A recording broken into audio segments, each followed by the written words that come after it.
Fala aí, eu sou o Luiz Otávio. Eu sou a Ana Cláudia, nós somos os dois faladores. E o tema de hoje é Direitos e Privilégios.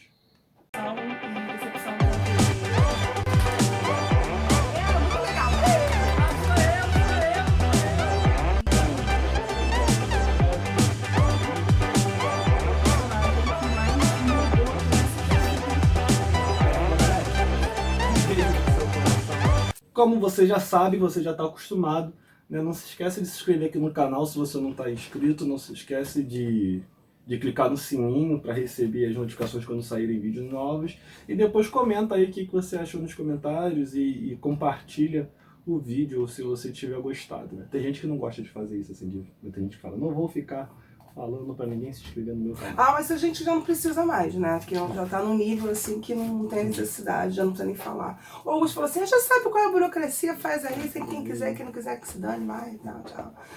Mas de uma forma assim, esse tema é um tema que eu tava querendo fazer já há algum tempo. Na verdade, assim, eu tenho vontade de fazer um canal sobre direito. Assim, a minha ideia inicial é ser um canal de direito para falar sobre direito para qualquer pessoa, não direito direcionado a quem faz direito, preparatório para OAB. Não, é um canal de direito para explicar direito para qualquer pessoa. Na verdade, sim, nem dia a dia não. É tipo direito para todo mundo, qualquer pessoa. E aí tentar explicar de uma forma simples, fácil, rápida. Mas dia a dia não, blá blá. Não, o direito tá no nosso dia a dia, tá na nossa vida o tempo todo, né? Mas não é essa ideia do dia a dia não, porque fica parecendo que é uma coisa muito cotidiana, que tem a ver com consumo. Não, seria muito mais ampla do que exatamente isso, né? Lembrando que esse tema foi uma sugestão da Luana. Beijo, Luana, valeu pelo tema. Vídeo de semana passada. E aí também aproveitando para falar, vocês podem estar sugerindo, gente, devem estar sugerindo temas. Sempre que vocês sugerem, a gente tenta atender de alguma forma, falando. Nem sempre dá pra gente fazer o tema que eu sugeri. Eu falei que a gente tenta. Né, mas a gente tenta, como a Ana Cláudia Exatamente, disse. a gente tenta. Mas então, Ana Cláudia, o que é direito? Assim, não é uma coisa fácil de você explicar, porque você tem vários aspectos para entender o próprio direito em si, né? Uhum. Quando você pensa no aspecto filosófico do direito, ele é a justiça, ele é o que é o certo, ele é o reto, é o correto, é o devido, aquilo que é quase o que é muito ligado também à moral, né? No aspecto filosófico. Só que, com o desenvolver da humanidade, o direito acaba abandonando um pouco esse aspecto filosófico, que também está muito ligado ao aspecto da oralidade, do costume, e você vai para o direito escrito, que é a lei.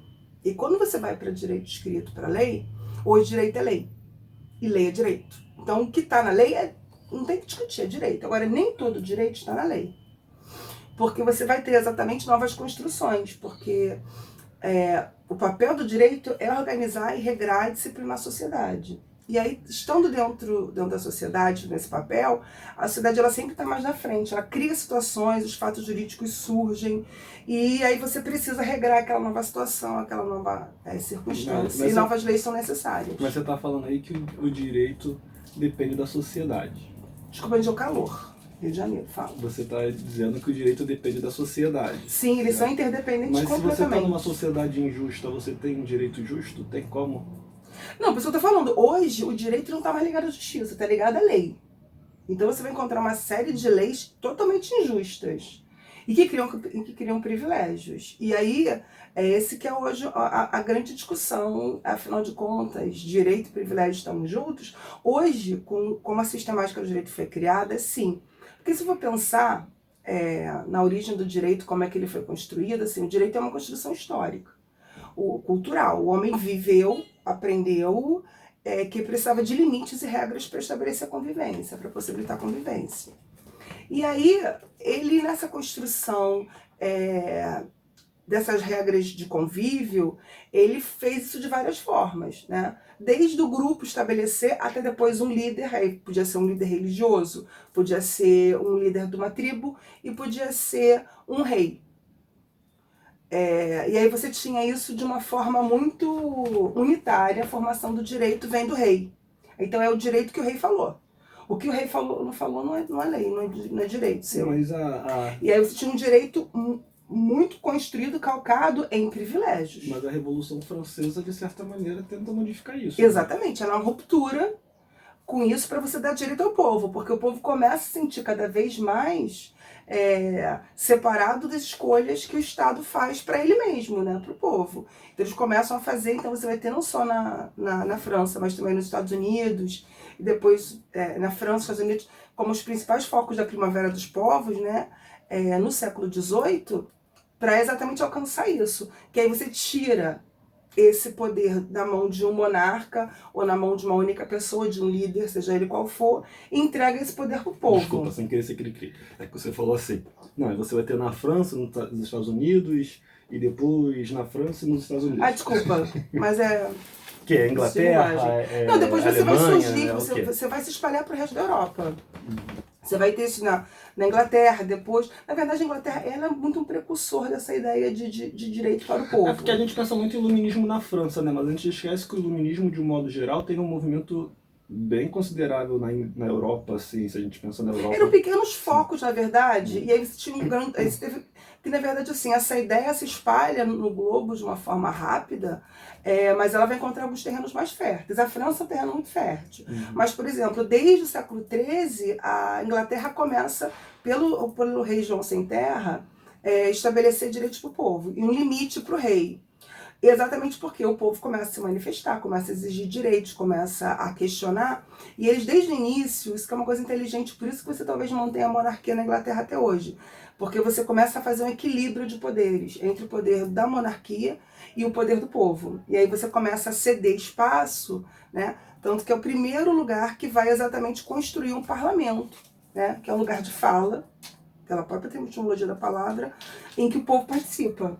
E aí você consegue equilibrar. Na França, como isso foi criado, você tem a Revolução Francesa. E acaba com a nobreza. A Ágora grega, teoricamente, também era um lugar de fala. Ou está muito distante um do outro? Porque o lugar de fala de Roma ou da Grécia, ela está ligada a não todo mundo, né? Mas no parlamento, teoricamente, não. Você está falando que é no sentido de que você tem representante? Sim, você tem representante. Porque, na verdade, assim, na Roma... Quando você fala que participa dessa questão, o cidadão não é todo mundo. A mulher não tinha lugar de fala, o estrangeiro não tem lugar de fala. Era menos de 50% da população que vivia na Grécia, né, o cidadão grego. Se você pega todos os atributos para definir o que era um cidadão grego.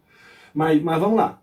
E aí, dentro desse contexto todo de direito, formação do direito, então, aí hoje, onde entra o privilégio nessa brincadeira aí?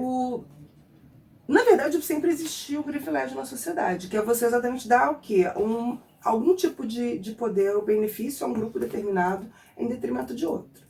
Então, assim, isso é importante deixar claro que esse privilégio que a gente está falando, existem vários tipos, né? Se procurar, inclusive, no dicionário, você vai encontrar um significado. A gente está fazendo um contraste com a questão da ideia do direito, não com a questão sociológica. Mas quando você pensa em privilégio em detrimento a direitos, você vai ver que você está estabelecendo, e é na cidade de hoje, um direito para um pequeno grupo de pessoas. Esse direito acaba excluindo outras pessoas e também diminuindo o direito dessas outras pessoas excluídas. Então, por exemplo, quando você estabelece, por exemplo, um auxílio moradia a um juiz, é algo que o resto da população não tem. Você vai ver que é um percentual muito pequeno da população que vai receber auxílio moradia. Os parlamentar eles têm a moradia funcional. Eles também têm um tipo de auxílio moradia que é a moradia funcional. Mas eles podem optar por alugar uma residência e não ficar na funcional. Que é também um desvio da própria ideia, tá? Uma ideia de que ele tem que ter um lugar para morar. Tudo bem, a gente entende que ele vem de outros estados, ele necessariamente está indo fazer um papel, e aí o estado daria a ele essa moradia. Só que é uma moradia que você vê que não é uma moradia qualquer. Não é uma kitnet ou um flat, ele vai... Caiu meu brinco agora. Ele vai ter um lugar bacaninha para viver. Diferente de outros países, onde você vai encontrar realmente uma moradia funcional, uma ideia assim, muito de ser funcional para o cara dormir, trabalhar e depois ir para casa, né? Até porque o país não é pequeno, não tem essas distâncias pro cara, porque ele não poderia trazer a família dele, no nosso caso ele pode trazer família, gato, cachorro, periquito. Uma coisa que eu achei bacana de uns vídeos aí que você estava assistindo, eu acho que eu tô falando baixo, né? Que é justamente a questão de que a falta de privilégio ou o privilégio não está necessariamente associado a uma questão moral, né? Então, quando você fala que fulano tem determinado privilégio, você não está fazendo um juízo de valor de dizer que o fulano é bom ou mal. Ou que ele é melhor ou pior. Melhor Não. ou pior. E o inverso também serve. O fato de você dizer que alguém não tem um privilégio não quer dizer que ele seja uma pessoa melhor ou uma pessoa Isso tem a pior por ver, causa assim, disso. com os privilégios sociais, não com os privilégios que a lei dá. Porque o privilégio que a lei dá não tem nada a ver nem com você. Porque não foi você que fez a lei, né? Quando a gente também faz o direito hoje, ele é feito por um sistema de representação, que ele é feito pelo povo. Eu acho, até eu falo muito com meus alunos, a nossa forma de sistema eleitoral a gente precisava de repente reformar, porque quando você fala, a ideia era você pegar uma pessoa do povo, um igual, um qualquer, levar ele para a Câmara Legislativa para que ele fizesse leis para o povo, pelo povo e para o povo. Só que ele chega lá, ele já foi isolado pela própria sistemática de organização do Estado, do fato de Brasília, ele já se isola. Né? O próprio presidente, que também é uma ideia do presidente, é um cara do povo. Mas aí você bota o cara do povo num palácio, aí ele já começa a distanciar. Então, assim, tudo como é organizado distancia. E aí no sistema representativo você tem pessoas do povo fazendo leis para o povo. E essa pessoa do povo fazendo lei para o povo, ela não criaria privilégios. Mas infelizmente ela acaba criando. E aí é exatamente isso que é diferente da questão do privilégio, por exemplo, de você ser uma pessoa branca, de você ser classe média. Isso acaba criando privilégio para você que uma pessoa negra e uma pessoa pobre talvez não tenha. Ou seja, uma questão de oportunidades que a vida vai te proporcionar pelo simples fato de você ter nascido naquela condição. E aí é inerente do teu valor.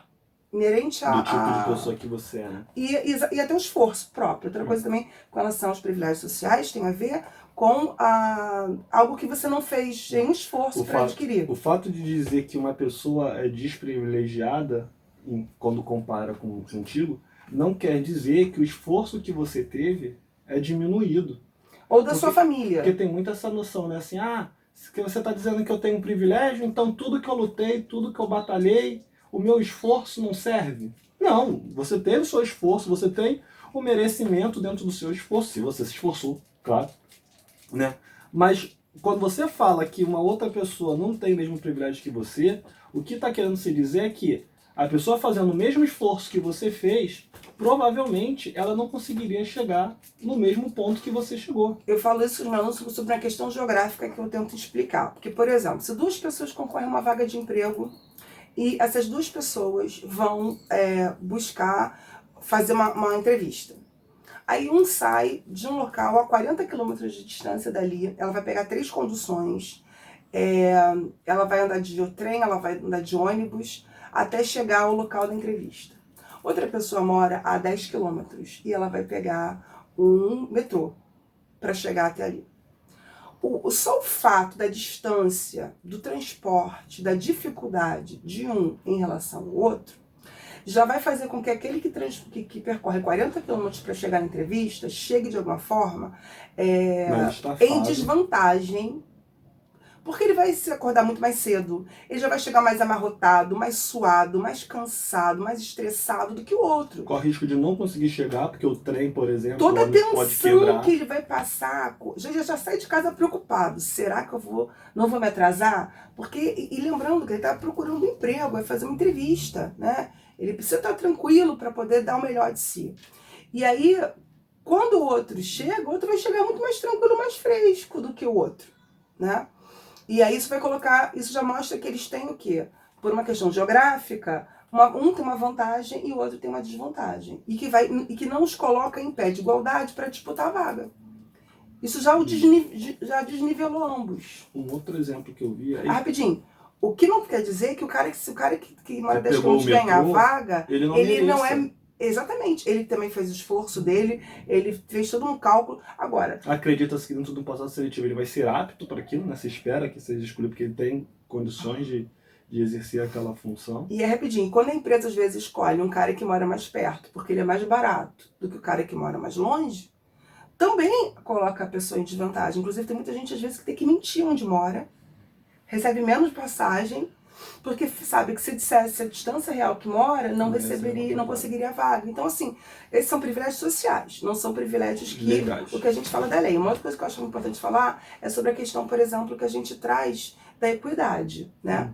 A equidade é um aspecto muito importante para você alcançar alguma ideia de justiça, que é tratar de forma igual pessoas iguais e diferentes pessoas diferentes. E aí por isso que você vai chegar numa fila e você vai encontrar uma fila para pessoas de necessidades especiais e uma fila para pessoas comuns. Isso, na verdade, para muitas pessoas é um privilégio. Fala aí, ó, tem a fila ali, ó. A Não mulher não faz nada, já fica o dia todo em casa. Se fosse carnaval, tava sambando o dia inteiro. Aí tá, ó, é a mesma coisa no lugar, no ônibus, né?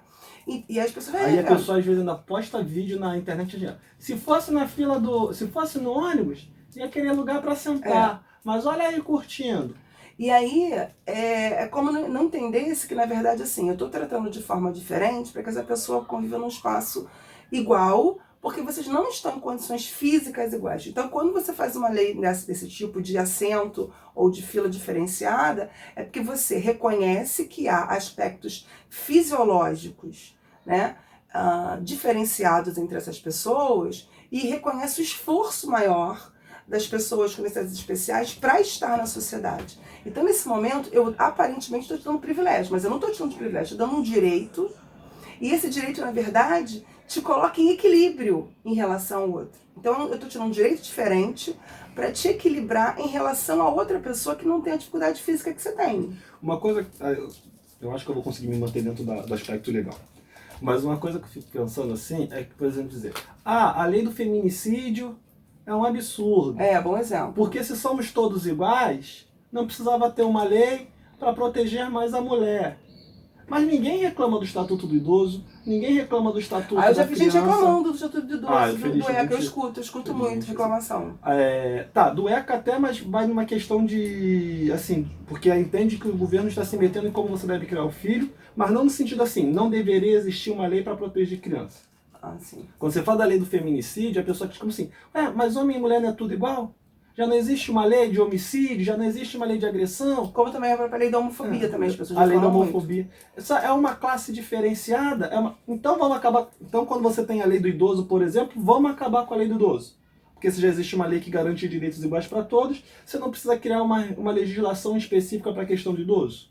O fato de você criar legislação específica para um determinado grupo, a ideia não é privilegiar aquele grupo, mas é a percepção de que as leis que existem não são suficientes, então é preciso chamar atenção para questões mais específicas. Na medida que eu dou a essas pessoas o mesmo direito, eu estou produzindo desigualdade. Tá? Se na hora que, por exemplo, eu trato um idoso igual eu trato um jovem, na lei, se eu tratá-lo de forma igual, eu estou gerando desigualdade. Então, o que acontece com essas leis, por exemplo, como o feminicídio e o crime com relação à homofobia? É exatamente porque a vítima, ela é vítima em razão dela estar numa condição. No caso, ser mulher, e o outro caso, ser homossexual. Então, é porque você é que você sofre a violência. É diferente de você, como um indivíduo qualquer, ser assassinado. Então, se uma mulher é assassinada num latrocínio, o que é latrocínio? É o roubo seguido de morte. Eu te roubei, te matei, para esconder o crime, ou para facilitar o meu crime, eu mato você. Aí, matei uma mulher em latrocínio. É completamente diferente de eu matar uma mulher, porque eu não quero que ela tenha mais nenhum outro homem. Ela tem que ser minha. Entendeu? E aí, nesse sentido, eu preciso fazer penas diferentes para situações diferentes, porque é uma história completamente diferente. Uhum. Porque o motivo que leva você a roubar. Porque uma das coisas que é importante falar sobre quando você estuda direito penal é a culpabilidade. Culpabilidade é o grau de reprovação social, ou seja, o quanto a sociedade acha aquilo ruim. E aí, quanto mais a sociedade acha aquilo ruim, eu dou uma pena maior. E aí eu preciso, muitas vezes, estabelecer exatamente isso, essas diferenciações, que envolvem o motivo e as circunstâncias que o crime foi praticado, porque aí você vai dizer se a sociedade vai de alguma forma ser mais dura ou menos dura com relação ao crime.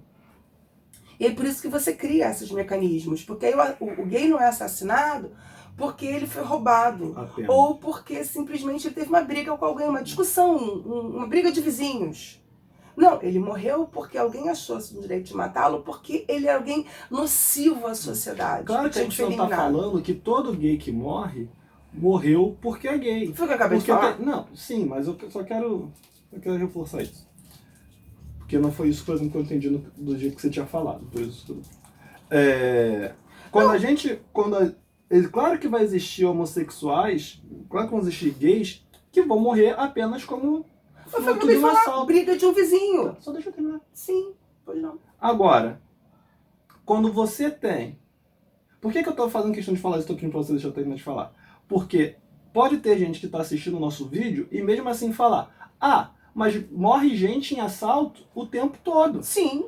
Sim, e morre mulher, gay, criança, idoso, criança. todo mundo. Agora, o fato de você existir uma lei, por exemplo, para proteger o homossexual, não quer dizer, não está negando que exista o assassinato pelo simples fato do assalto. Ou tornando a dele mais valiosa do que a do outro. Isso não torna a vida do outro mais valiosa. Porque é uma interpretação que algumas pessoas têm. Se reconhece que o homossexual pode morrer vítima de um assalto, mas também se reconhece que existem casos em que o homossexual é assassinado ou é espancado pelo simples fato de ser homossexual. Para esse caso específico, se entendeu que era necessário criar um grupo de leis específicas.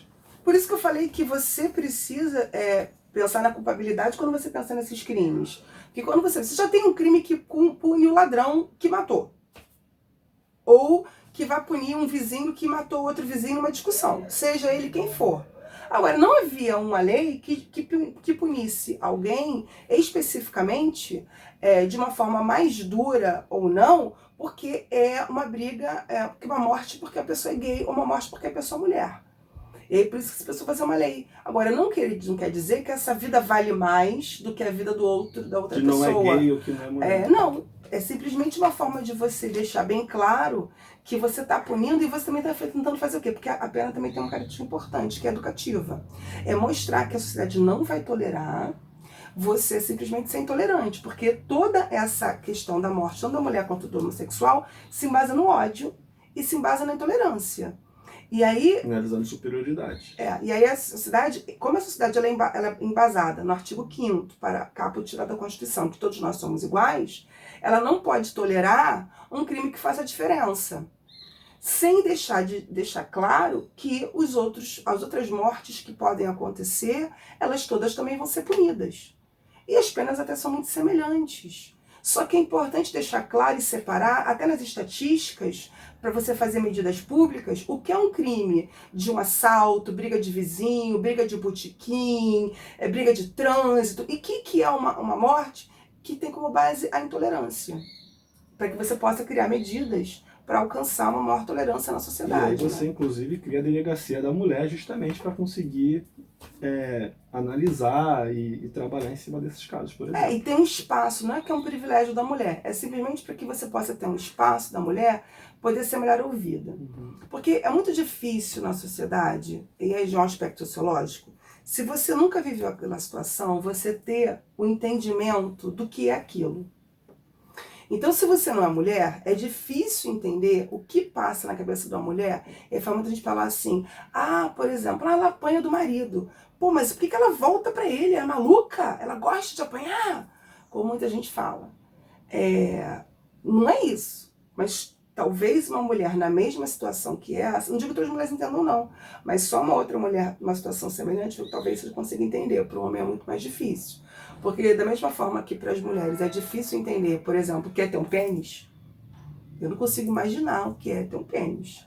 Para o homem também é completamente impossível imaginar o que é ter uma vagina. Então, já torna a gente, por esse aspecto fisiológico, com percepções e entendimentos diferentes. E aí a delegacia, ela surge principalmente em decorrência dos crimes sexuais e de violência contra a mulher, que eram banalizados culturalmente, porque a nossa cultura é uma cultura de violência. E uma cultura de desigualdade em relação a homens e mulheres, e essas reclamações eram muitas vezes não atendidas, as mulheres eram desconsideradas e não tinha espaço de fala para ela. Então a delegacia é criada nesse sentido. É isso, né? É isso, eu acho importante a gente deixar claro assim, que a gente deve lutar contra os privilégios, é importante falar. Os direitos, todos os direitos na sociedade, no mundo como um todo, eles são frutos de luta, de percepções, de evolução. Eles são dinâmicos, estão sempre mudando, eles não são estáticos. E hoje eles são criados por lei e pelos nossos representantes. Então a responsabilidade do povo no momento do voto é extremamente importante. Então se as leis que a gente estão aí não são boas, não são bacanas, o legislativo não é legal, é culpa exclusivamente nossa. Que a gente não possa refletir e votar melhor. Inclusive, se as nossas leis estão criando privilégios ao invés de criar direitos, a gente deveria estar questionando mais o nosso legislativo sobre isso. Porque quem criou esses privilégios foi exatamente ele. Quem criou o auxílio paletó, quem criou o auxílio creche, quem cria auxílio gasolina. Autorização para ter não sei quantos auxiliares. Todo esse esquema aqui em volta de políticos, em volta do judiciário, foi exatamente a lei, não foi outra coisa, não foi eles mesmos, foi a lei que criou. Então, assim... Por exemplo, acabaram de aumentar o fundo partidário. E diminuir o dinheiro da universidade. Então, assim, da mesma forma que eu talvez não vai dar tempo de estabelecer isso, cotas não é privilégio. Cotas é um direito, né? Você pode estabelecer, ele é um direito temporário, ele é um direito que visa a reparação histórica, econômica, cultural de um grupo, mas não é porque é para um grupo que fica parecendo isso. É para um grupo em detrimento dos outros, porque você tira a vaga de um e dá para o outro. Não tira a vaga não, vai a lei, gente. Pô, se cria as vagas para poder entrar a questão do cotista. Você aumentou as vagas e, na verdade, o cotista não disputa com todo mundo. Ele disputa entre si, num grupo pequeno, num número pequeno de vagas, inclusive. Você pensar no universo que é. Mas você acabou obrigando a ter um grupo lá, por exemplo. Hoje você tem, vamos imaginar, um percentual, sei lá, 10%, 20%, em que obrigatoriamente na faculdade vai ser negro. E é isso. Valeu, até a próxima. Luana, espero que você tenha gostado. Qualquer dúvida você pode deixar aí, a gente vai tentar responder para vocês. E aí a gente vai conversando. Se você não está inscrito, se inscreve. Eu não sei porque eu fiz assim, mas enfim, se inscreve. Mergulha! E clica no sininho, dá o seu like, o seu dislike aí e até a próxima. Valeu. É isso aí, pessoal. Tchau, tchau.